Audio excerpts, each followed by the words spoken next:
Students, welcome to my YouTube channel. We are going to do quiz number 6 of month of January 2025. This will contain many questions from different topics and it will boost your preparation for any exam that you are taking. It's a great tool for revising different topics. So let's begin with question 1 for today. Stalling speed of aircraft will be highest when aircraft is loaded with what? So the stalling speed of aircraft will be highest when aircraft is loaded with high weight, lower weight. Now let's focus on weight first. Now what happens is when you add weight to your aircraft, additional weight to your aircraft, or as the aircraft weight goes on increasing, you will require a higher angle of attack to achieve the same amount of lift which you were achieving previously with light weight of aircraft. Okay, so we weight added to an aeroplane requires it be operated at a higher angle of attack to produce the lift necessary to counteract weight. Therefore, a higher critical angle of attack will be achieved at higher speeds. So this shows that, or this demonstrates that as the aircraft weight increases, the speed at which your aircraft will stall will also increase. Let's say at 1000 kg of weight, your aircraft stalls at 50 knot speed, 50 knot indicated airspeed, and you increase this weight and make it 75, increase this weight and make it 2000 kg. From 1000 kg to 2000 kg, the stall speed will increase from 50 knots to let's say 75 knots, 80 knots. Okay, so that means the margin, okay, the margin between the your safe speed and the stalling speed decreases.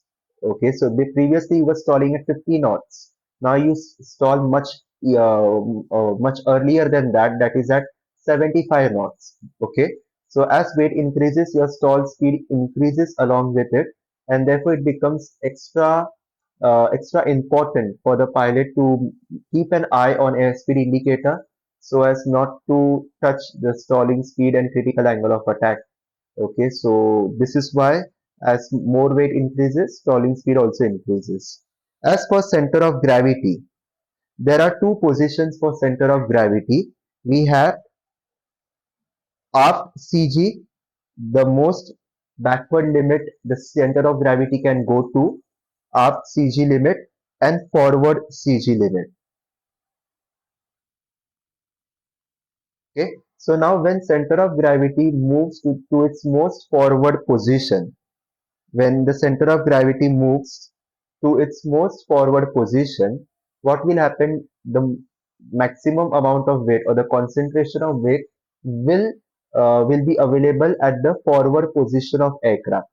As a result, the nose will become heavy. The nose of aircraft becomes heavy and it starts pitching down. The nose of aircraft starts pitching down under the influence of weight. As a result of that, on the tail section of the plane, on the tail section of the plane, there will be a down force. There will be a force which is downward. Whenever center of gravity moves to its forward limit, the force acting on the tail plane, the downward force, will increase in quantity. And now this downward force is nothing like the weight of aircraft which is acting downward. So there is normal weight of aircraft which is acting downward. And as a result, and on top of that, when center of gravity moves to its forward limit, there will be additional downward force acting on the tail plane. Additional. So there is some force initially acting, and because of the movement of center of gravity forward, there will be increase in this downward force from here to here. Okay, and this increase in downward force is nothing but increase in aircraft weight, or is like increasing the aircraft weight. Therefore this forward center of gravity limit also increases your stall speed. So the correct option will be higher gross weight and forward CG. This combination will increase the stall speed of aircraft to its maximum. Okay, higher gross weight is the normal loading of aircraft to its maximum limit, and forward CG means forward CG is the more downward force acting on the tail plane, and as a result the stall speed increases. More downward force means more weight acting on aircraft. Let's go to question 2. High cylinder head temperature will result in what? High cylinder head temperature. That means cylinder head temperature means the cylinder in which your piston moves up and down, compressing and expanding the fuel air mixture.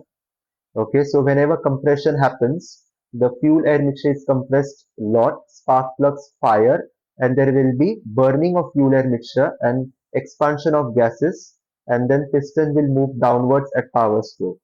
So this process results in tremendous high temperatures of cylinders. Now this high cylinder temperature will result in what? Now when there are excessive temperatures, excessive high temperatures, this can lead to some negative outcome.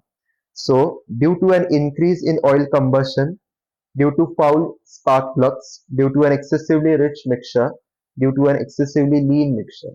Now here, these four options are the causes. Okay, they have given four options. Out of these four options, we have to select one cause which can result in higher cylinder head temperature. Now, increase in oil combustion. This is not. This will not lead to high cylinder head temperature. Oil. Now there are many functions of oil. Out of that, one function is cooling. Okay. So increase in oil combustion will not result in very excessive cylinder head temperatures due to foul spark plugs and due to an excessively rich mixture. Now, excessively rich mixture implies excess of fuel. In the combination of fuel to air mixture, the fuel in comparison to air is excessive. We call such a mixture as fuel air mixture. That means too much fuel. Okay, and when there is too much fuel, it results in fouled spark plugs. It results in fouled spark plugs. Okay, so excessively rich mixture will result in fouled spark plugs, and the power of the engine will also drop. Why? When there is excessively rich mixture, the excessive fuel, okay, will not get burned properly. There will be wastage of fuel, and as a result of wastage of fuel, there will be inefficiency of fuel combustion. So option B and C will also be wrong. So rich mixture will not result in high cylinder temperatures because most of the fuel gets wasted and there is inefficiency of burning. So B and C eliminated. B, because foul spark plugs has no relation with cylinder head temperature. Contrary to that, foul spark plugs are consequences of excessively rich mixture. A is wrong. The correct option is B, lean mixture.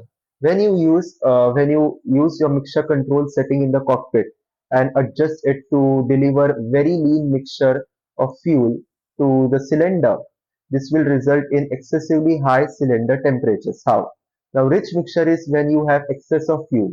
Lean mixture means you have fuel which is too less or too little compared to the air that you are supplying the engine.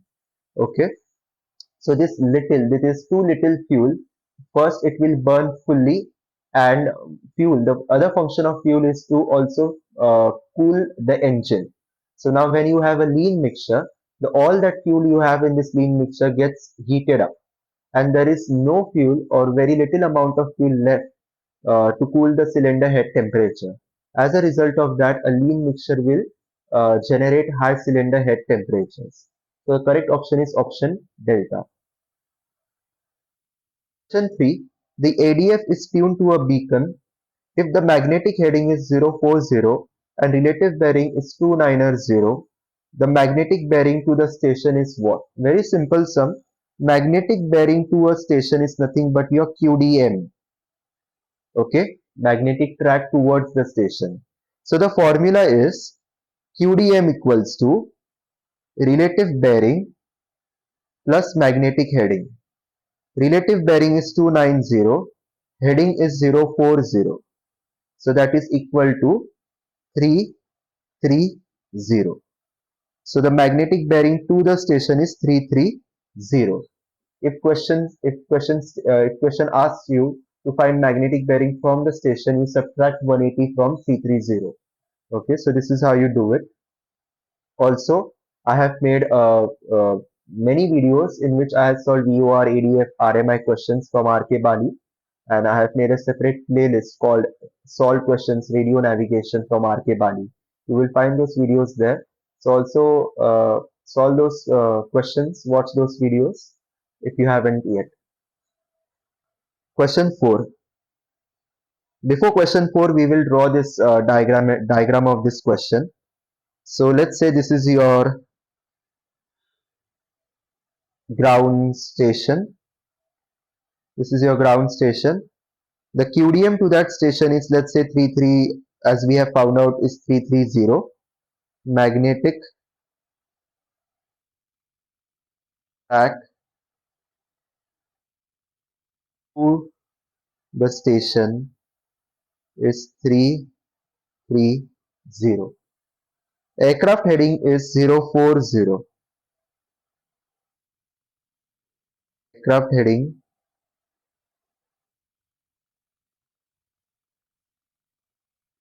is 040.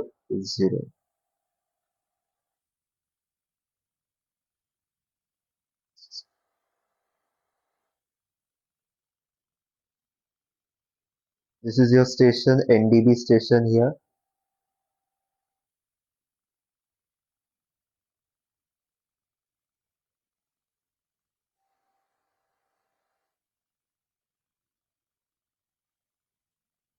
This is your aircraft heading of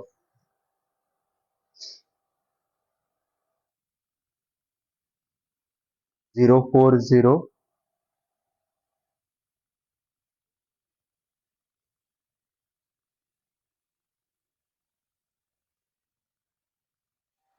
QDM towards the station.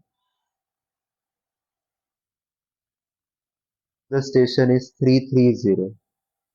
So now relative bearing is the angle between your heading and the QDM to the station, magnetic bearing to the station. So you measure this clockwise starting from aircraft heading and this angle. So this total will be a relative bearing of 290. Relative bearing of 290. Okay. So next question.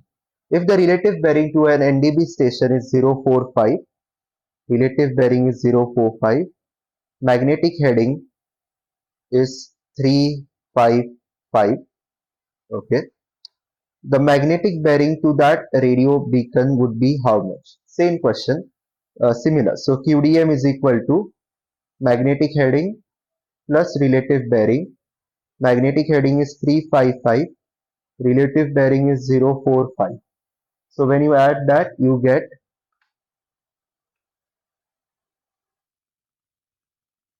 answer 040. 040. So QDM is 040. Okay. Next, question 5. So if we have to draw this, so there is a station, NDB station here.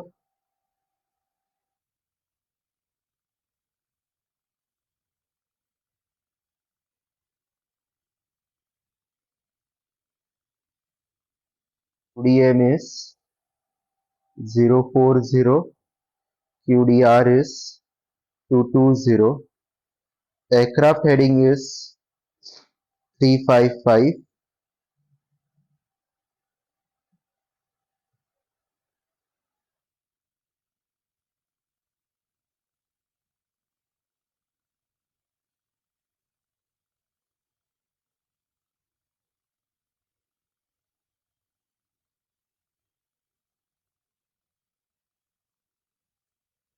Relative bearing is the angle between magnetic heading and your QDM, track towards the station, measured clockwise.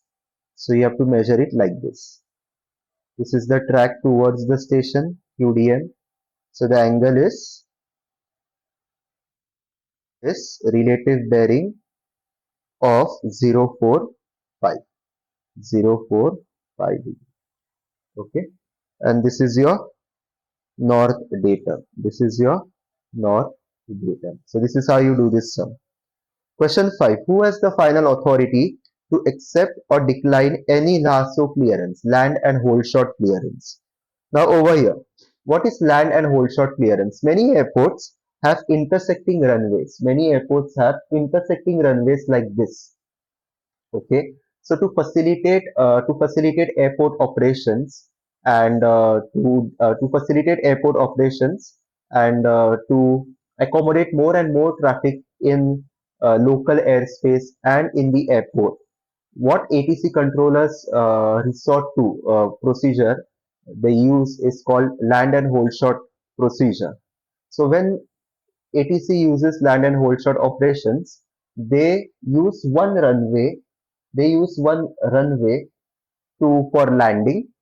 They will use another runway, intersecting runway, for taking off, or maybe they will use both runways for takeoff and landings. Okay, or one runway for landing, another for takeoff. In short, this land and hold shot operations are meant for simultaneous operation of runways. Now let's say this aircraft is landing from here, is landing on this runway. This aircraft will be departing from this runway, will be departing from this runway. So now ATC will instruct the pilot of landing aircraft that when he lands on this runway, he has to hold short. He has to hold short here. After landing, he has to hold short on the runway before the holding line, before the hold short line. Okay, when he does that, the aircraft on this intersecting runway will start rolling down the runway, will do his takeoff roll, and then take off from that runway. Will take off from that runway.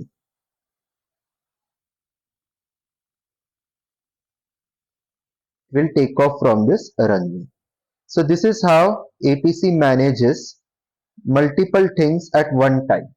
So one runway for takeoff landing, another runway for only for landing or maybe for both, whatever that is. So one aircraft after landing will be asked to hold short on that runway, and he has to hold short. If he doesn't hold short and continues moving forward, there can be a collision between aircraft departing from here and aircraft which is landing on this runway and rolling down the runway. So that's why this land and hold short operations are very critical and from the point of view of aviation safety.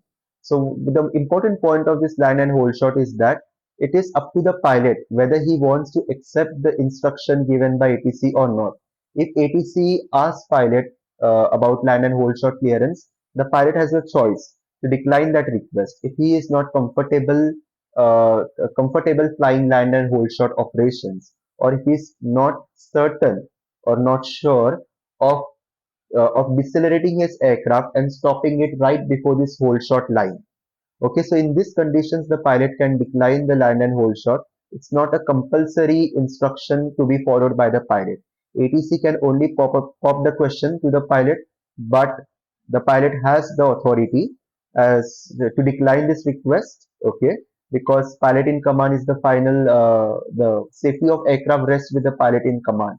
Okay, so if he has knowledge or if he thinks or feels that this land and hold shot he's incapable of conducting, so he can decline that and he can use this whole runway like normally he uses in normal procedure. Okay, he can use this whole runway to come to a stop. Okay, so that is very important point. On top of that, land and hold shot operations also require VFR visibility to make it possible. So this is very important point, land and hold shot operations, especially from the point of view of FAA exams. So if you are preparing for FAA exams, so this is a question often asked in written exams and also in during check ride. The examiners often ask this question. So let's select the option who has the final authority to accept or decline land and hold shot clearance. The authority rests with the pilot in command. Next option. So over here, this is another picture in which you can see this two runways intersecting. You have these two parallel runways, but across those two runways, we have another small runway intersecting both of them. Uh, yes, and then we have this one long runway intersecting this two runways here. Okay, so this so this airport is very suitable for conducting land and hold shot operations. Now it depends on the country, regulations, visibility, the level of training that the ATC has received, the pilot has received. So many factors come into play before land and hold shot operations are conducted. Question 6. When should pilots decline a land and hold shot clearance? When it will compromise safety, if runway surface is contaminated, only when the tower controller concurs, that means agrees. So the pilot should decline it when it compromises safety. Very important point. Land and hold shot operations must never be performed if safety is at risk. Okay, so option A will be the correct option. Which is true regarding actual air temperature and dew point temperature spread. Actual air temperature is a static air temperature, the ambient temperature now around us. And dew point is the temperature to which air must be cooled so as to make it saturated. Okay, that means the parcel of air will have the same amount of moisture, but to make it 100% saturated, we can make an air parcel 100% saturated in two ways. You can either keep cooling it down till it becomes saturated so as to reduce its relative humidity uh, so as to reduce its moisture containing capacity. Or the second way is you can keep on adding moisture to that air parcel till it becomes 100% moisturized. Or if you cannot add moisture to that air parcel, whatever moisture it contains, you can just start cooling that air parcel to a temperature till it becomes 100% saturated with the amount of moisture which was already available in it. So that is called dew point temperature at which air becomes saturated. Spread is nothing but difference. Now always there is a dry air and then there is humid air. So the difference between the temperatures will be called spread or temperature difference. So so we have to check the statements. The temperature spread decreases. So ignore this option A. Temperature spread decreases as relative humidity decreases. Temperature spread decreases as relative humidity increases. And temperature spread increases as the relative humidity increases. So the temperature difference between static air temperature and dew point temperature will decrease. Okay, it will decrease as relative humidity increases. As relative humidity increases. So dew point temperature is the temperature at which air is completely saturated. And static air temperature is, let's say, the ambient temperature. Let's say static air temperature is 10 degrees Celsius and dew point temperature is equal to 5 degrees Celsius. Okay. Now the difference between this 10 degree and 5 degree is 5 degrees Celsius. Now this temperature difference will keep on decreasing. Okay, will go on decreasing as you add moisture to this air parcel. As you keep adding moisture to this air parcel, it will get saturated. Or if you cool the temperature of this static air temperature, dry air parcel, it will soon achieve a dew point temperature of 5 degree Celsius. And at that temperature, it will become fully saturated, meaning its relative humidity will increase. So when you cool air parcel, its relative humidity goes on increasing. When you warm an air parcel, its relative humidity decreases. Warm air has more capacity or higher capacity to hold moisture than cold air. So remember that. Question 8. The general circulation of air associated with a high pressure area in the northern hemisphere. So always remember, in the northern hemisphere, the circulation of air around high pressure is clockwise.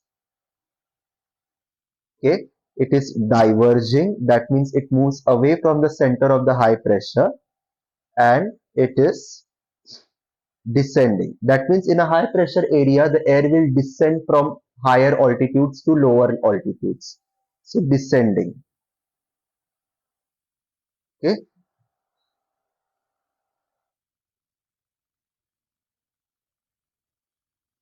So the general circulation around high pressure is outward, that is correct, downward and clockwise. So option A is correct.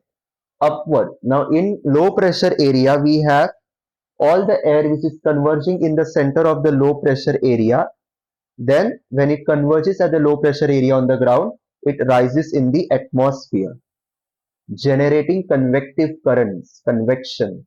Okay, and that's how clouds are developed.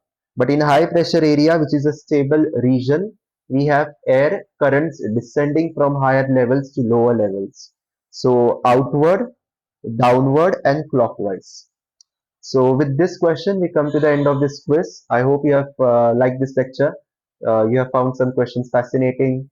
I also hope that you have learned something new today. So keep learning. All the best. Do subscribe to this channel and share this video with all your friends. Don't miss the next videos.